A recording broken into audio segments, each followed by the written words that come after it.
ಹೀಗಾಗಿ ಎಲ್ಲರೂ ಕೂಡ ಬಹಳ ಪ್ರತಿಷ್ಠೆಯಾಗಿ ತೆಗೆದುಕೊಂಡ್ರು ಮೈಸೂರು ಭಾಗವನ್ನು. ಹಾಗಾಗಿ ಏನಾಗಬಹುದು ಅನ್ನುವಂಥ ನಿರೀಕ್ಷೆ. ವಿನೋದ್, ಅಲ್ಲಿನ ಪರಿಸ್ಥಿತಿ, ಸಿದ್ಧತೆ, ಭದ್ರತೆ ಬಗ್ಗೆ ಮಾಹಿತಿ ಕೊಡ್ತಾ ಹೋಗೋದಾದ್ರೆ. ಶ್ರುತಿ, ಈಗಾಗಲೇ ಮೈಸೂರಿನ ಮಹಾರಾಣಿ ಪಡವಳಿರುವಂತಹ ಮಹಾರಾಣಿ ಕಾಲೇಜಿನಲ್ಲಿ ಮತ ಎಣಿಕೆಗೆ ಎಲ್ಲ ಸಿದ್ಧತೆಗಳನ್ನ ಮಾಡಿಕೊಳ್ಳಲಾಗಿದೆ. ದೃಶ್ಯ ಸರ್ ನೋಡ್ತಾ ಇರ್ಬೋದು. ಈಗಾಗಲೇ ಬೆಳಿಗ್ಗೆಯಿಂದಲೂ ಕೂಡ ಬೆಳಿಗ್ಗೆ 6 ಗಂಟೆಯಿಂದಲೂ ಅಂದರೆ ಬೆಳಿಗ್ಗೆ 5 ಗಂಟೆಯಿಂದಲೂ ಕೂಡ ಪ್ರತಿಯೊಬ್ಬರು ಮತ ಎಣಿಕೆ ಮಾಡುವಂತಹ ಸಿಬ್ಬಂದಿಗಳು ಆ ಸ್ಥಳಕ್ಕೆ ಬರ್ತಾ ಇದ್ದಾರೆ. ಈಗಾಗಲೇ ಜಿಲ್ಲಾಧಿಕಾರಿಗಳು ಕೂಡ, ಮೈಸೂರು ಜಿಲ್ಲಾಧಿಕಾರಿ ಡಾಕ್ಟರ್ KV ರಾಜೇಂದ್ರ ಅವರು ಕೂಡ ಈಗಾಗಲೇ ಮತ ಎಣಿಕೆ ನಡೆಯುವಂತಹ ಸ್ಥಳಕ್ಕೆ ಬರ್ತಾ ಇದ್ದಾರೆ. ಪ್ರತಿಯೊಬ್ಬರನ್ನು ಕೂಡ ಬರುವಂತಹ ಪ್ರತಿಯೊಬ್ಬರಿಗೂ ಕೂಡ ಏನು ಮತ ಎಣಿಕೆ ಬರುವಂತಹ ಸಿಬ್ಬಂದಿಗಳಿಗೆ ಪರಿಶೀಲನೆ ಮಾಡಿ ಅವರನ್ನು ಒಳಗೆ ಬಿಡಲಾಗ್ತಾ ಇದೆ. ಜೊತೆಗೆ ಈಗಿರುವಂತಹ ಏನು ಮತ ಎಣಿಕೆ ಸಿಬ್ಬಂದಿಗಳು ತರುವಂತಹ ಮೊಬೈಲ್ಗಳನ್ನು ಒಳಗೆ ತೆಗೆದುಕೊಂಡು ಹೋಗಿ ಎಲ್ಲವನ್ನು ಕೂಡ ಪರಿಶೀಲನೆ ಮಾಡೋದಕ್ಕೆ ಈಗಾಗಲೇ ಸಿದ್ಧತೆಗಳನ್ನ ಮಾಡ್ಕೊಳ್ತಾ ಇದ್ದಾರೆ. ಜೊತೆಗೆ ಈಗಾಗಲೇ ಈ ಬಾರಿ ಅಂದರೆ ಕಳೆದ ಬಾರಿಗಿಂತಲೂ ಕೂಡ ಈ ಬಾರಿ 1% ಮತದಾನ ಇನ್ಕ್ರೀಸ್ ಆಗಿರೋ ಕಾರಣಕ್ಕಾಗಿ ಅದರಲ್ಲೂ ಕೂಡ ಇದೇ ಮೊದಲ ಬಾರಿಗೆ ರಾಜವಂಶಸ್ಥರು ಸ್ಪರ್ಧೆಯನ್ನು ಮಾಡಿದ್ದಾರೆ. ಅದರಲ್ಲೂ ಕೂಡ ಯದುವೀರಣ್ಣವರಿಗೆ BJP ಈ ಬಾರಿ ಟಿಕೆಟ್ ಅನ್ನು ಘೋಷಣೆ ಮಾಡಿದೆ. 2 ಬಾರಿ ಗೆದ್ದಂತಹ ಪ್ರತಾಪ್ ಸಿಂಹ ಅವರಿಗೆ ಈ ಬಾರಿ ಟಿಕೆಟ್ ಮಿಸ್ ಆಗಿರೋ ಕಾರಣಕ್ಕಾಗಿ ಜೊತೆಗೆ CM ಅವರು ಈ ಒಂದು ಕ್ಷೇತ್ರವನ್ನು ಭಾಳ ಪ್ರತಿಷ್ಠೆಯಾಗಿ ತೆಗೆದುಕೊಂಡಿದ್ರು. ಸೊ ಹೀಗಾಗಿ ಈ ಒಂದು ಕ್ಷೇತ್ರದಲ್ಲಿ ಯಾರಿಗೆ ಮೇಲುಗೈಯಾಗಿ ಸಾಧಿಸ್ತಾರೆ, ಒಂದು ವೇಳೆ BJP ಅಭ್ಯರ್ಥಿ ಪ್ರಥಮ ಅಂದರೆ ಯದುವೀರವರು ಕೂಡ ಈ ಬಾರಿ ಗೆಲ್ತಾರ ಅನ್ನೋದಕ್ಕೂ ಕೂಡ ಸಾಕಷ್ಟು ಕುತೂಹಲ ಮೂಡಿಸ್ತಾ ಇರುವಂಥದ್ದು. ಕಳೆದ ಬಾರಿಗೆ ಹೋಲಿಸಿದ್ರೆ ಸುಮಾರು 14 ಲಕ್ಷ ಮತದಾರ ಆಗಿರುವಂಥದ್ದು. ಸೊ ಹೀಗಾಗಿ ಯಾರು ಗೆಲ್ತಿರುವಂತಹ ಲೆಕ್ಕಾಚಾರಗಳು ಭಾಳ ಜೋರಾಗಿ ನಡೆದಾಯಿತು. ಅದರಲ್ಲೂ ಕೂಡ ಮಡಿಕೇರಿ ಜಿಲ್ಲೆಯಲ್ಲಿ ಯಾರು ಅತಿ ಹೆಚ್ಚು ಮತವನ್ನು ತೆಗೆದುಕೊಳ್ತಾರೆ, ಜೊತೆಗೆ ಮೈಸೂರಿನ KR ಕ್ಷೇತ್ರ ಇರ್ಬೋದು, ಚಾಮರಾಜ ಕ್ಷೇತ್ರ ಇರ್ಬೋದು, ಈ ಕ್ಷೇತ್ರಗಳಲ್ಲಿ ಯಾರು ಅತಿ ಹೆಚ್ಚು ಮತವನ್ನು ತೆಗೆದುಕೊಳ್ತಾರೆ ಅವರಿಗೆ ಗೆಲುವಿನ ಮಾಲೆ ಬೀಳುವಂತಹ ಲೆಕ್ಕಾಚಾರಗಳು ಇಡೀ ಕ್ಷೇತ್ರದಾದ್ಯಂತ ನಡೀತಾ ಇರುವಂಥದ್ದು. ಈಗಾಗಲೇ ಕಾಂಗ್ರೆಸ್ಗೂ ಕೂಡ ನರಸಿಂಹರಾಜ ಕ್ಷೇತ್ರ ಇರ್ಬೋದು, ಹುಣಸೂರು ಕ್ಷೇತ್ರ ಇರ್ಬೋದು, ಪಿರಿಯಾಪಟ್ಟ ಕ್ಷೇತ್ರ ಇರ್ಬೋದು. ಈ ನಡಿ ಈಗ ಶುರು ಮಾಡೋಣ. ಕೇಸರಿಯಿಂದ ಮನೋಲ್ಲಾಸ ಮನಸ್ಸು ಮತ್ತೇರಿ ಕುಣಿದಾಡಿದೆ ನೋಡು, ಮನಸ್ಸು ಮತ್ತೇರಿ ಕುಣಿದಾಡಿದೆ ನೋಡು.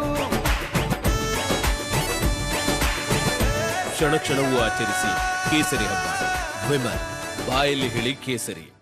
ಈಗಾಗಲೇ ಕಾಂಗ್ರೆಸ್ಗೂ ಕೂಡ ನರಸಿಂಹರಾಜ ಕ್ಷೇತ್ರ ಇರ್ಬೋದು, ಹುಣಸೂರು ಕ್ಷೇತ್ರ ಇರ್ಬೋದು, ಪಿರಿಯಾಪಟ್ಟ ಕ್ಷೇತ್ರ ಇರ್ಬೋದು, ಈ 4 ಕ್ಷೇತ್ರಗಳಲ್ಲೂ ಕೂಡ ಅತಿ ಹೆಚ್ಚು ಮತಗಳು ಬರ್ತವೆ ಅಂತೇಳಿ ಅವರು ಕೂಡ ಸಾಕಷ್ಟು ಕಾನ್ಫಿಡೆಂಟ್ ಆಗಿದ್ದಾರೆ. ಸೊ ಹೀಗಾಗಿ BJP ಇರ್ಬೋದು, ಈಗಾಗಲೇ ಕಾಂಗ್ರೆಸ್ ಇರ್ಬೋದು, ಇಬ್ಬರು ಕೂಡ ಅಬ್ಬರದ ಪ್ರಚಾರ ನಡೆಸಿದ್ದಾರೆ. ಖುದ್ದು ಪ್ರಧಾನಮಂತ್ರಿಗಳು ಮೈಸೂರಿಗೆ ಬಂದು ಯದುವೀರ್ ಪರವಾಗಿ ಪ್ರಚಾರ ನಡೆಸಿದ್ದಾರೆ. CM ಸಿದ್ದರಾಮಯ್ಯವರು ಕೂಡ 1 ವಾರಗಳ ಕಾಲ ಅಂದರೆ ಸುಮಾರು 5 ಬಾರಿ ಮೈಸೂರಿಗೆ ಬಂದು ಈಗಾಗಲೇ ಮೈಸೂರು ಲೋಕಸಭಾ ಕ್ಷೇತ್ರ CM ಸಿದ್ದರಾಮಯ್ಯ ಅವರ ತವರ ಜಿಲ್ಲೆ ಪ್ರತಿಷ್ಠೆಯಾಗಿ ತೆಗೆದುಕೊಂಡಿದ್ರು. ಕಾಲು ನಿಮಗೆ ಟ್ವಿಸ್ಟ್ ಆಗಿದೆ, ಆದರೂ ಕೂಡ ನೀವು ಬಂದಿದ್ದೀರಿ, ಗುಡ್. ಹಾಗೆ ಎನರ್ಜಿ ಇರಲಿ, ಸಂಜೆವರೆಗೂ ಮತ್ತೆ ನಿಮ್ಮನ್ನು ಸಂಪರ್ಕ ಮಾಡ್ತೀವಿ. ನೋಡಿ, ಅಭ್ಯರ್ಥಿಗಳು ಒಬ್ಬೊಬ್ಬರಾಗಿ ಮತ ಎಣಿಕೆ ಕೇಂದ್ರಗಳತ್ತ ಆಗಮಿಸ್ತಿದ್ದಾರೆ. ಅಂಜಲಿ ನಿಂಬಾಳ್ಕರ್ ಅವರು ಆಗಮಿಸ್ತಾ ಇರುವಂಥ ದೃಶ್ಯವನ್ನು ಗಮನಿಸ್ತಾ ಇದ್ದೀವಿ. ಉತ್ತರ ಕನ್ನಡ ಲೋಕಸಭಾ ಕ್ಷೇತ್ರದ ಕಾಂಗ್ರೆಸ್ ಅಭ್ಯರ್ಥಿ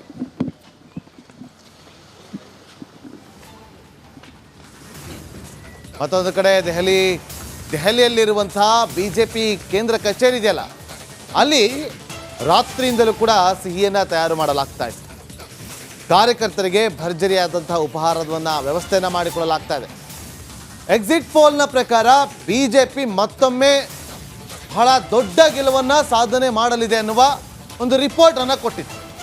ಹಾಗಾಗಿ ಇವತ್ತು BJP ಕಚೇರಿ ನೋಡಿ, ನಿನ್ನೆ JP ನಡ್ಡಾ ಅವರು ಇಡೀ ದಿನ ತಮ್ಮ ನಿವಾಸದಲ್ಲಿ BJP ನಾಯಕರನ್ನು ಕರೆಸಿ ಇವತ್ತು ಪ್ರಿಪ್ರೇಷನ್ ಹೇಗಿರಬೇಕು ಅಂತೇಳಿ ಅವರೊಂದಿಗೆ ಮೀಟಿಂಗ್ ಮಾಡಿದ್ರು. ಈಗ ಕಾರ್ಯಕರ್ತರಿಗೆ ಅಂತೇಳಿ ಒಂದಷ್ಟು ಉಪಹಾರವನ್ನು ತಯಾರು ಮಾಡಲಾಗ್ತಾ ಇದೆ, ಸಿಹಿಯನ್ನು ಕೂಡ ತಯಾರು ಮಾಡಲಾಗ್ತಾ ಇದೆ. ಲಡ್ಡು, ರಾತ್ರಿ ಇಡೀ ಲಡ್ಡುಗಳನ್ನು ತಯಾರು ಮಾಡಿದ್ದಾರೆ ಕಾರ್ಯಕರ್ತರಿಗೆ ಹಂಚೋದಕ್ಕೆ. ಇದು ದೆಹಲಿಯ ಈ ಕ್ಷಣದ ಲೈವ್ ದೃಶ್ಯಾವಳಿ. ಮತ್ತೊಂದು ಕಡೆ ಗಮನಿಸ್ತಾ ಇದ್ದೀವಿ, ಈಗ ನೀವೇನು ನೋಡ್ತಾ ಇದ್ದೀರಿ, ಸ್ಟ್ರಾಂಗ್ ರೂಮ್ನಿಂದ ಆ ಒಂದು ಟ್ರಂಕ್ಗಳನ್ನು ಎತ್ಕೊಂಡು ಹೋಗಲಾಗ್ತಾ ಇದೆ. ಅದರೊಳಗಡೆ ಇದೆ, ಭದ್ರವಾಗಿದೆ ಮತಗಳು. ಮತದಾರ ಪ್ರಭು ಬರೆದಿರುವಂತಹ ಭವಿಷ್ಯ ಅದರಲ್ಲಿ ಭದ್ರವಾಗಿದೆ. ಹುಬ್ಬಳ್ಳಿಯ ಈ ಕ್ಷಣದ ಲೈವ್ ದೃಶ್ಯಾವಳಿ. ಹುಬ್ಬಳ್ಳಿ ಧಾರವಾಡ ಲೋಕಸಭಾ ಕ್ಷೇತ್ರದ BJP ಅಭ್ಯರ್ಥಿ ಪ್ರಹ್ಲಾದ್ ಜೋಶಿ, ಕಾಂಗ್ರೆಸ್ ಅಭ್ಯರ್ಥಿ ಅಸೋಟಿ ವಿನೋದ್ ಅಸೂಟಿ ವಿನೋದ್ ಅಸೋಟಿ ನೋಡಿ ಭದ್ರವಾಗಿದೆ